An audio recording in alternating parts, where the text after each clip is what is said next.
All right, number 5 here in the study is purpose motivates. And I think this is going back to those entrepreneurs who sell, who have that liquidity event, right? You need to have that purpose.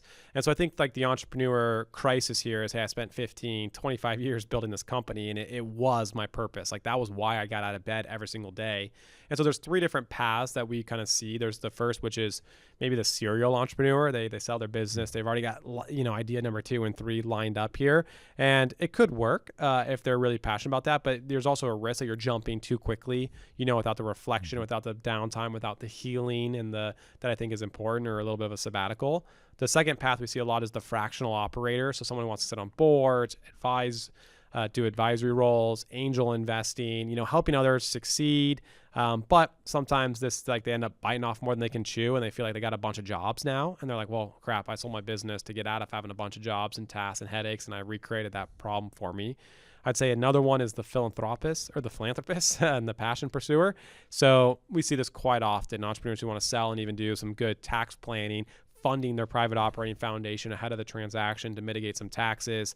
But sometimes it's just not the same itch of running a passion project or a philanthropy versus running the business. And the last one I would say is the most common, but is the struggling seller. We'll call them that, right? Hey, I'm living the dream, man. I'm out golfing, travel, leisure, no clear purpose. And I think this is actually healthy to go into this state for the first 3-6 months and maybe not have an ideal plan, but know that, hey, what kind of do I want to do after I go through this sabbatical season of life? Because I do think there's something about recharging your batteries, but this is why mortality rate increases by 10x for the typical W-2 employee who then retires, because they just think they work their entire life to retire, and then their first day of retirement, they're sitting on the couch watching TV, and probably maybe it feels great drinking a Bud Light at 12 o'clock, but then day 30, day 60, day 90, it's like, well, what are we doing here? What's the purpose of life? So I think depression, relationship strain, health decline, all of that stuff is very practical for this struggling seller. Yeah, and this is a huge part of just life in general.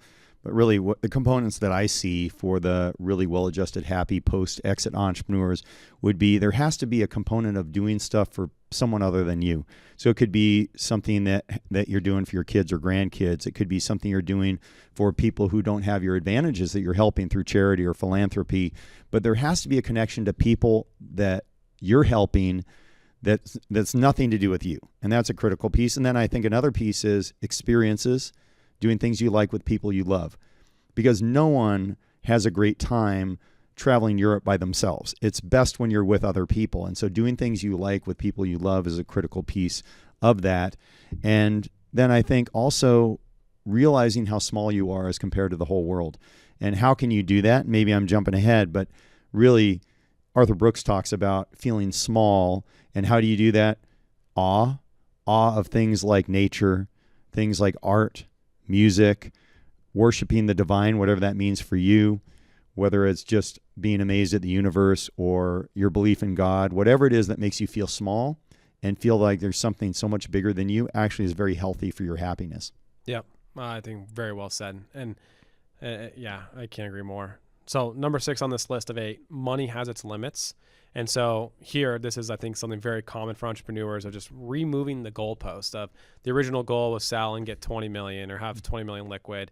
Okay, sounds good. Let's unpack why that's the case, right? Is that actually necessary for the lifestyle you want to live and to lock in financial security based off your consumption, or is it ego driven, right? And then maybe once they get there, okay, now it's 100 million. Well, why, right? Is it really necessary, or is it just ego?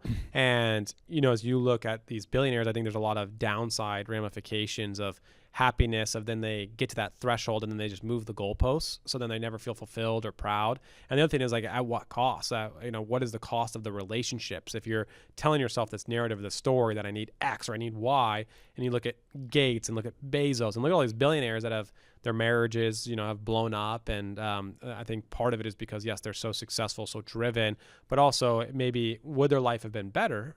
Who knows? In an alternative universe where maybe they weren't as wealthy, but they were maybe a little bit more well-balanced and spent more time preserving and investing in those other key relationships in their life. So what are your thoughts on money and having its limits? It definitely has its limits. I would be telling a falsehood if I didn't say that my life is better in many ways because I have money versus when I had no money. On the other hand, Lloyd Reeb, who's a friend of mine, he coaches a lot of very successful, very, very wealthy people. And what he likes to do on a first call with someone like that is he asks them for all their accomplishments, which the people he deals with are many. Huge accomplishments with money and with success and with prestige. And then when they finish all of that, he says, wow, you've accomplished a lot. What has that cost you? Think about that question. What has that cost you? And he told one famous story about a very successful CEO who had done all this. And when he asked him the question, the guy answered everything. Cost me my marriage, cost me my kids, cost me all these things. And so that's what you have to remember. If you're chasing the money, you have to remember that all these other things that will cost you if you're not careful, you have to be aware of, because money will do that to you. The other thing about money is great if you give it away, if you help others, and that actually is fulfilling.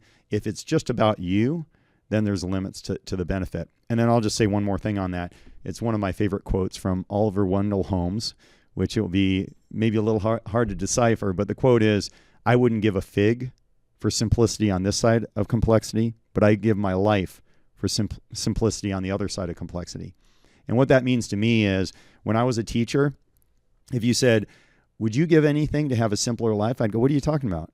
I get a paycheck, I pay my mortgage, I have a little bit left over. My life is simple. There was nothing going on in my life, Mimi and I together. It was so simple. But then as you get wealthier and wealthier, you have more complexity. It naturally happens. And then you start to crave simplicity. And one other thing Lloyd told me is that a lot of these very wealthy people, they accumulate all these things that then create obligations and stress. And so he said they're very stressed out. And no one would understand this who doesn't have money. But they say, yeah, I'm stressed. Why are you stressed? Because I got 4 homes, I got 2 boats, I got my plane. There's always an insurance issue. There's something I'm dealing with. And it's just too much. I'm just completely stressed out. It's taken all my time. I have too much complexity in my life. And if you would have said that to me when I was a public school math teacher, I would have said, wow, yeah, too bad for you that you have 2 boats.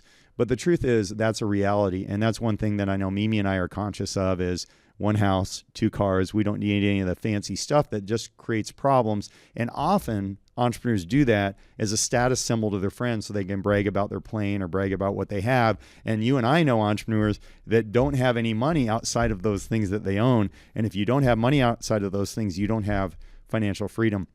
And if you don't have financial freedom, it doesn't feel very good jetting around in your private jet. Yeah. Well said. All right, let's go to number 7. Health is essential. And I think a line, I don't know who it gets attributed to, but a man with, a man with his health has 1,000 wishes or 1,000 dreams. A man without his health has 1. Right. And it's so true. And the finding here was that your health at age 50 predicts your happiness at age 80. And so that's why just being healthy is so important, just because mobility, flexibility, right? All of that stuff is dexterity. All of that is so important. And I think a lot of entrepreneurs, and this is something that I know that I've talked with you about, is just making sure that I'm prioritizing that and just making sure we're taking care of ourselves physically and mentally. But that way, that's really important, just to stay in the game and to stay in the marathon and to stay in the race.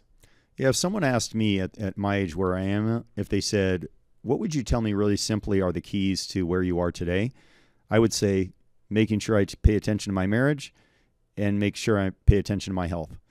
And as you know, really thanks to Mimi, because she was always into fitness and everything else, I work out 6 days a week. I'm pretty careful with my diet. I do all those things. And because of that, I just went back to U of A to see some friends I hadn't seen in 40 years.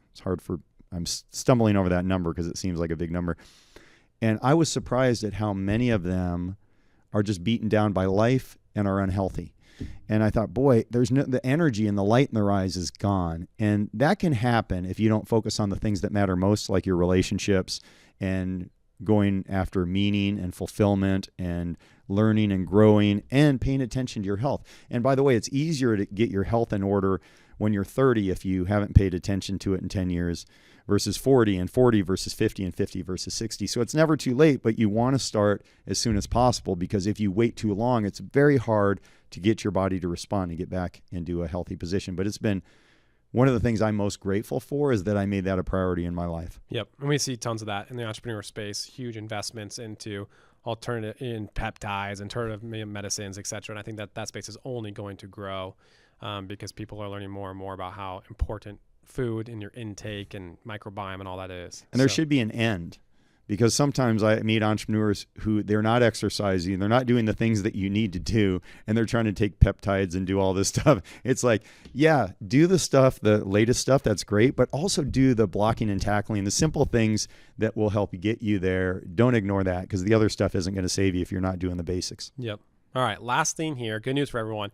It's never too late. So you can grow happiness at any age. And the study actually found that they were more happy and had more joy later in life. So the neuroplasticity continues throughout life. You can form new relationships, habits, purpose. So for an old dog like you, that's got to make you excited. Very much so.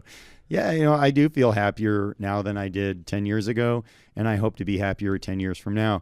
Just like anything, it takes intention and it takes work. You have to work at being happier, if that sounds crazy.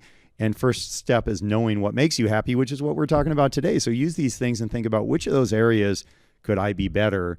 And if you focus on that and you make that better, you will be happier. I mean, the study is proof of that.